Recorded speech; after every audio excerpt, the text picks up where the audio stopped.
자, 오늘 말씀은 신약성경 380페이지인데요. 베드로 전서에 있는 말씀입니다. 오늘 말씀은 베드로 전서 3장 15절의 말씀인데 그 앞뒤절도 좀 같이 한번 읽도록 하겠습니다. 3장 13절부터 16절까지의 말씀입니다.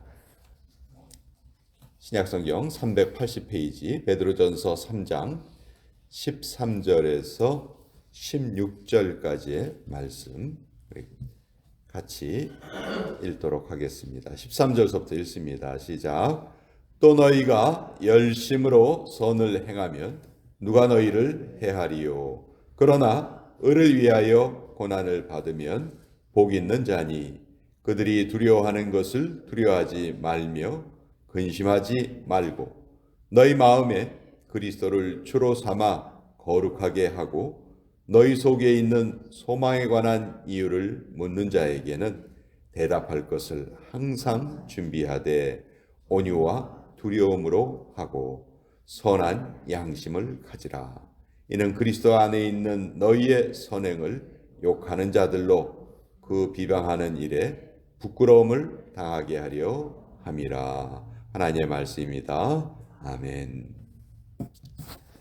자, 오늘 중심 구절은 베드로전서 3장 15절에 있는 말씀이죠.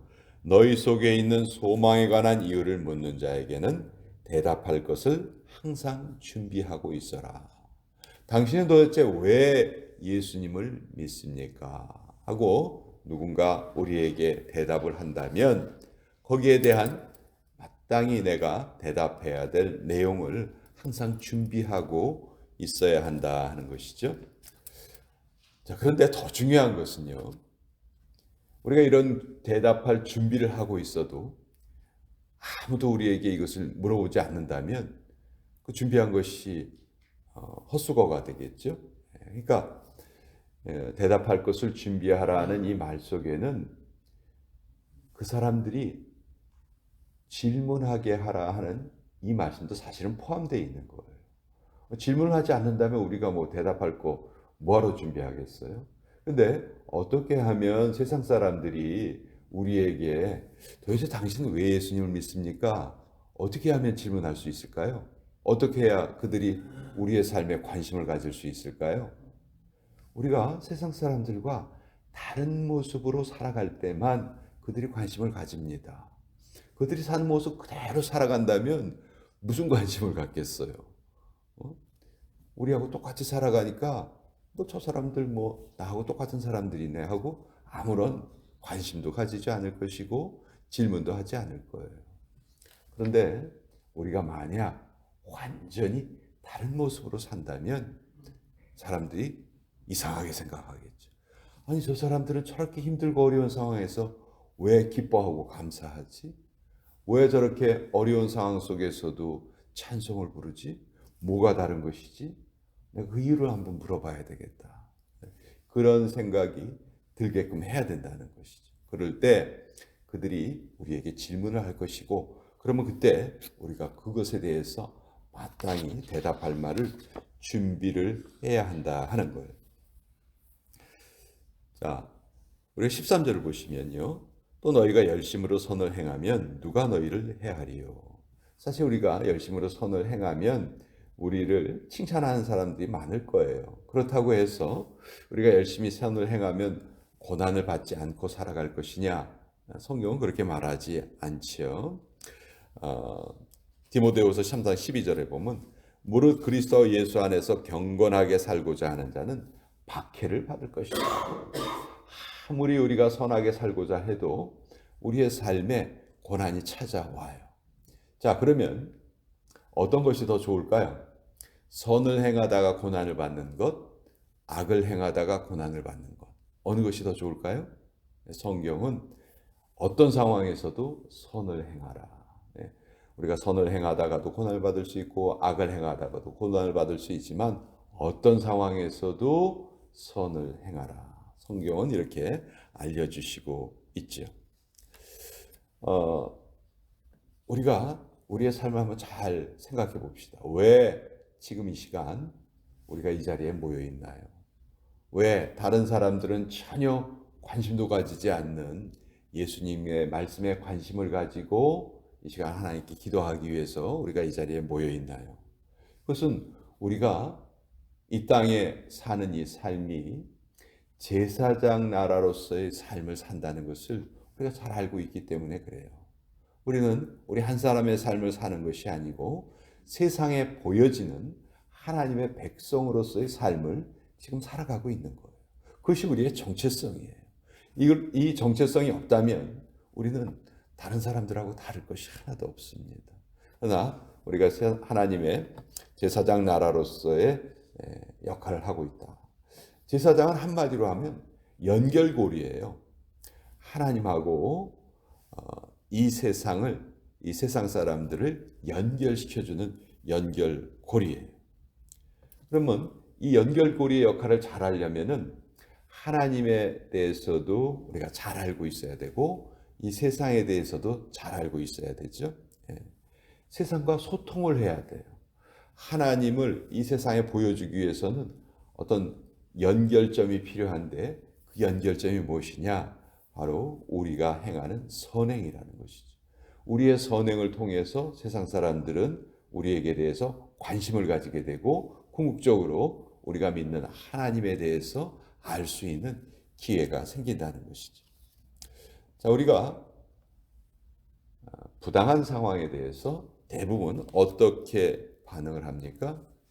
부당한 상황을 만났을 때에는 우리 역시 거기에 잘못된 방향으로 반응하기가 참 쉬워요. 예수님께서 십자가에 달리시기 직전에 예수님을 잡으려고 로마 군인들하고 제사장이 보낸 사람들이 함께 찾아오죠. 그때 베드로가 어떤 반응을 보였죠? 칼을 빼가지고 칼을 휘두릅니다. 근데 어떻게 보면 베드로 입장에서는 정당한 분노의 표현이라고 할 수 있겠죠. 근데 예수님이 그때 뭐라고 하셨냐면 칼을 도로 꽂아라. 칼을 가지는 자는 다 칼로 망한다. 이렇게 말씀하셨어요.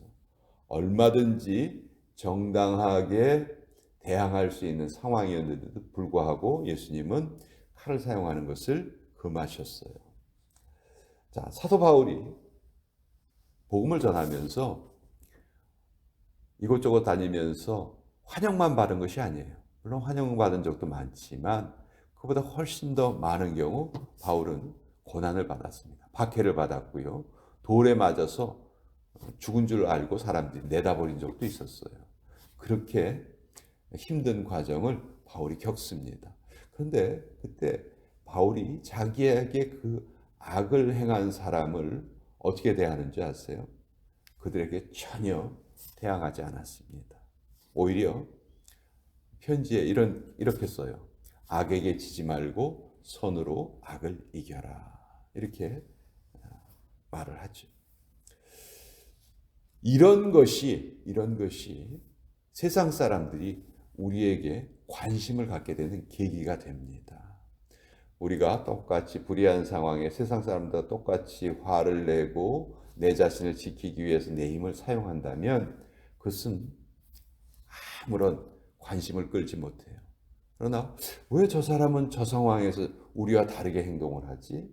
하는 그것이 세상 사람들에게 관심을 갖게 하는 거죠. 자, 누군가가 우리의 삶을 통해서 그런 다름을 보고 당신 도대체 무엇 때문에 사는 것입니까? 당신 도대체 당신 삶을 이끌어가는 원동력이 뭡니까? 이렇게 물어봤을 때 이런 물음을 우리에게 했다면 우리는 그 기회를 아주 잘 사용을 해야 되죠. 복음에 대해서 설명을 해줘야 돼요. 근데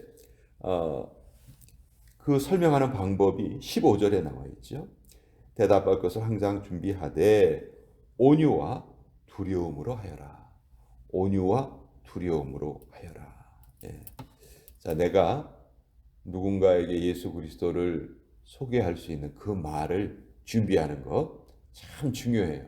각자의 삶의 경험이 다 다르기 때문에 내가 경험한 예수님이 다 다를 수 있거든요. 그 다른 예수님을 아주 간단하게 잘 전할 수 있어야 하는데 사실 전하는 말보다 더 중요한 것은 전하는 태도라는 거예요. 내가 당신에게 좀 한 수 가르쳐 드릴게요. 당신 이거 모르시죠? 잘 배우세요. 예, 이런 태도는 절대로 안 된다는 것이죠. 예, 온유함과 두려움으로 하여라. 예, 온유함이라는 것은 오래 참는 것을 말하는 것이죠. 예, 그리고 두려움이라는 것은 상대방을 두려워하라는 것이 아니고 하나님에 대한 태도를 말하는 거예요. 여러분, 우리가 아무리 다른 사람들에게 예수님을 믿어야 되는 이유를 모범 답안을 잘 작성을 해서 딸딸딸딸 우리가 외우고 있다고 생각을 해봐요. 예. 그것을 우리가 제시했다고 해서 상대방이 바로 우리의 믿음을 받아들일까요? 우리의 말을 받아들일까요? 아마 저는 그럴 비율은 채 1%도 안 된다 생각해요. 물론 즉시로 복음을 듣고 반응한 사람들도 있어요. 있긴 있지만 너무너무 비율이 낮은 거예요. 우리 한번 생각해 보자고. 우리 예수님에 대한 말씀 딱 처음에 듣자마자 예수님 믿기 시작했어요? 그런 분들 거의 없을걸요. 저도 십몇 년이 걸린 것 같아요. 똑같은 말을 계속 들었어도 반응을 하질 않았던 거예요. 그러다가 결정적인 순간이 되어서 제 마음이 열린 것이지. 그러니까 우리가 아무리 멋진 대답을 했다 해도 그 사람의 마음이 열리는 것이 아니라는 것이죠. 이것이 하나님께 대한 두려움이라는 거예요. 예. 하나님을 우리가 섬기는 태도는 하나님의 완전한 섭리에 우리를 다 맡겨야 된다는 것이죠. 그래서 내 자신이 아니고 하나님을 의지하는 그 태도가 필요하다. 우리가 복음을 전할 때도 똑같은 거예요.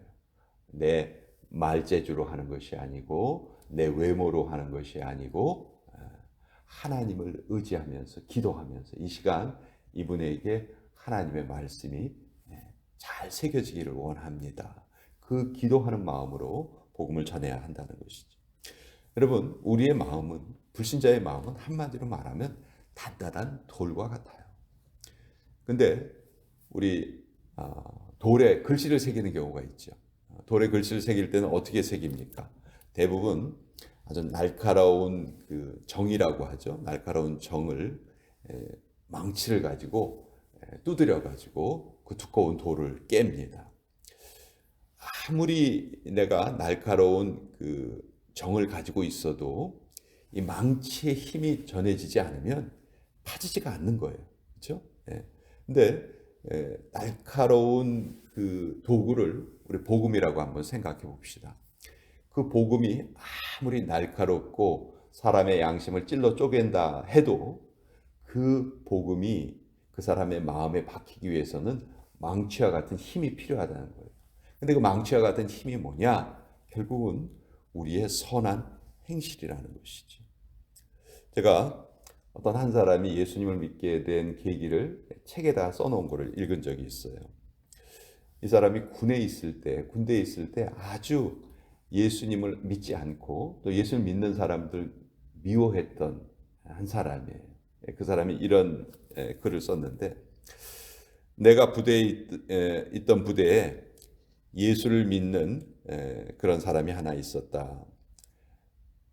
예수님을 믿지 않는 우리들은 그 사람에게 되게 못되게 굴었다. 비가 몹시 내리던 어느 날 밤에 그가 보초를 쓰고 지쳐서 돌아와서 잠자리에 들려고 하기 전에 그는 기도를 하려고 무릎을 꿇었다. 그래서 우리는 어떻게 했냐? 진흙이 잔뜩 묻은 군화를 그 사람이 기도하는 그 머리 위에 올려놓고 어깨 위에 올려놓았다. 그리고 낄낄거렸다. 그러나 그 사람은 기도를 계속하고 잠자리에 들었다.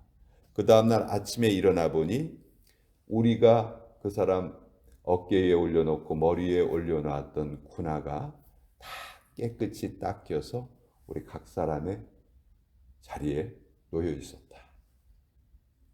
그것이 우리의 만행에 대한 그 사람의 보답이었고, 그 사람의 그 대답이 결국 내 마음을 녹였다. 그래서 나는 크리스찬이 되었다. 이런 글을 제가 읽은 적이 있어요. 결국 우리가 예수님을 전한다는 것은 다른 것으로 전할 수 없어요. 우리의 말재주로 전할 수 없고 결국 우리의 삶으로 전해야 한다. 그것을 오늘 이 말씀을 통해서 다시 한번 우리 마음속에 새기게 됩니다. 아마 이 시대를 살아가는 우리 모든 크리스찬의 공통된 숙제일 거예요. 사람들이 더 이상 예수님에 대해서 관심을 갖지 않아요. 관심을 갖게 해야 돼요. 그리고 복음을 전해야 돼요. 그 관심을 갖게 하는 유일한 방법은 달리 사는 것이다. 선행을 계속 꾸준히 행하는 것이다. 그것만이 예수님을 전하는 방법이다 하는 것을 오늘 같이 한번 나누어 보았습니다.